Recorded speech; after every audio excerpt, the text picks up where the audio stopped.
Nyurwa TV bari kubareba ku mashusho banezerwe, kandi nabo batangiye kutwandikira ubutumwa batubwira ngo barabishimiye, ndetse harimo n'abatangiye kutubwira ko babazi bababonye. Ya ngaho muraturirimbira rero indirimbo imwe, kandi muririmbe cyane, kandi muririmbe neza museka munezerewe, kugira ngo abantu badukurikiye nyine babone yuko mwadusuye mutwishimiye. Ijwi ry'Imana rivuga gatatu, rihamagara uwo mwana Samweli. Samweli arabyuka ajya kwa Eli. Eli, Eli ndakwitabye karame.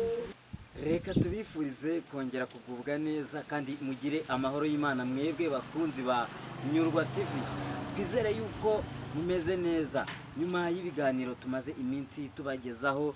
Twizere yuko mwaguwe neza kandi mwanezerewe. Turagarutse rero, ese mufite amatsiko y'icyo tugiye kuganiraho? Muribaza niki nyuma y'ibyiza byinshi tubagezaho kandi bibanezeza? Uyu munsi muratekereza niki turi bubagezeho? Ni byiza kandi biraryoshye, gusa mushonje muhishiwe.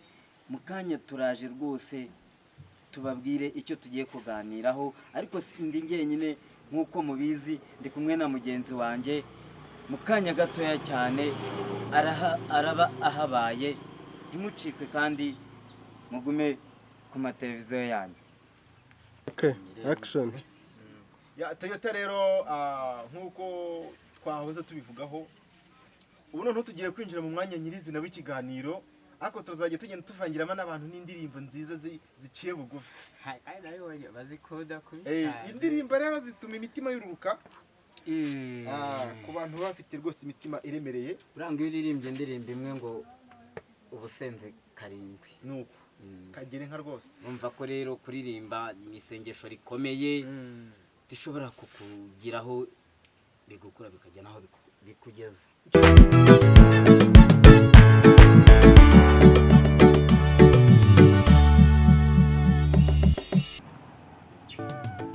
Toyota Karame, none se aya masaha urumva neza? aya masaha meze neza, urabona ko nta kibazo duzuye kandi morale ni yose. Urumva ukomeye cyane. Ndaho ndashima Imana. Gahunda y'ubuzima imeze rero sasa.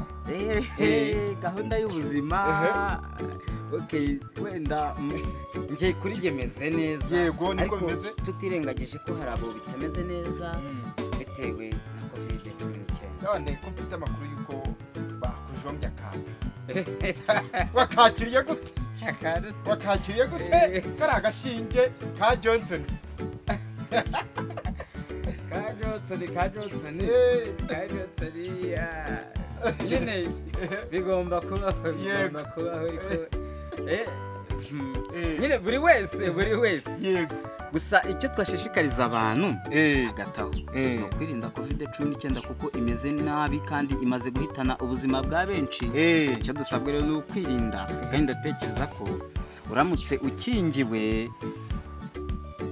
ukagira amagara mazima cyangwa ukagira ubuzima buzira umuze, nta kintu bitwaye rwose. Kwirinda se birita kwivuza. Hari umuntu umwe avuze ati ngiye kugira ngo nzatinde kwa muganga, nzatinda mu nzira ngire mu rugo ndi muzima. Urumva rero abantu rero tubashishikariza yuko bakomeza kwirinda iki kinyago gifite n'inyuguti ndazitinya. Iyo mbonye 19 nkabona ziriya nyuguti na COVID ahubwo nkuko bari kubireba kuri screen njyango ziriya nyuguti barazibonye. Ni icyorezo ntinya cyane. Dushishikariza abantu gufata kugira ngo habaho kubwirinzi, kugira ngo habaho gukumira abakina umupira basubire muri stade,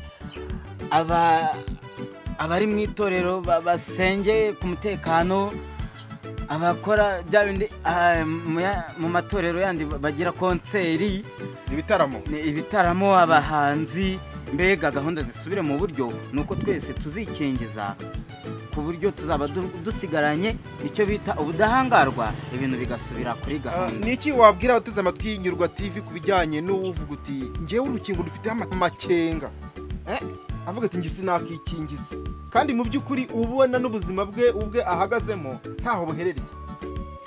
oya icya mbere cyo tuzi neza kandi dushimira leta yacu, leta ni umubyeyi kandi iradukunda turabizi twese, ntabwo yatuzanira ibintu bitanoze, buri gihe twifuriza ibyiza nawe ngira ngo urabizi kandi dusanzwe tubibona. Ndatekereza ko rero uramutse ubaye umwe muri abo batikingiza, ndatekereza ko cyaba ari ikibazo waba uri umwe mu bantu badukurura icyorezo aho kugira ngo tugikumire.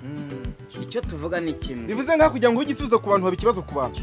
Reka were guhabwa akato nk'umuntu ufite urwaye ibibembe, ahubwo ukingiza COVID-19 kandi dusubire mu mahoro kandi tuvuge neza.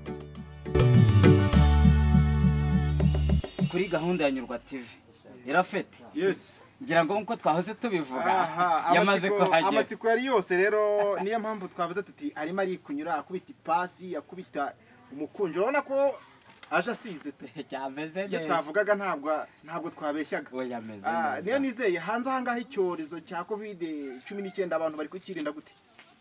Mu by'ukuri ni icyorezo gihangayikishije isi, ntabwo ari umuntu umwe cyangwa se igihugu kimwe, ahubwo ni icyorezo cyageze ku isi yose.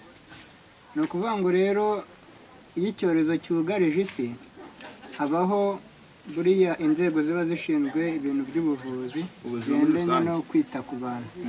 Ni ukuvuga ngo hari ingamba bafashe zo kwirinda icyo cyorezo, harimo gukaraba intoki, kwambara agapfukamunwa, gukoresha izo za sanitayiza ndetse n'ibindi bigiye bitandukanye bibasha kurinda ubuzima bwacu. Ubu hajeho n'inkingo mu buryo bwo kugira ngo umuntu abashe kwirinda neza icyo cyorezo.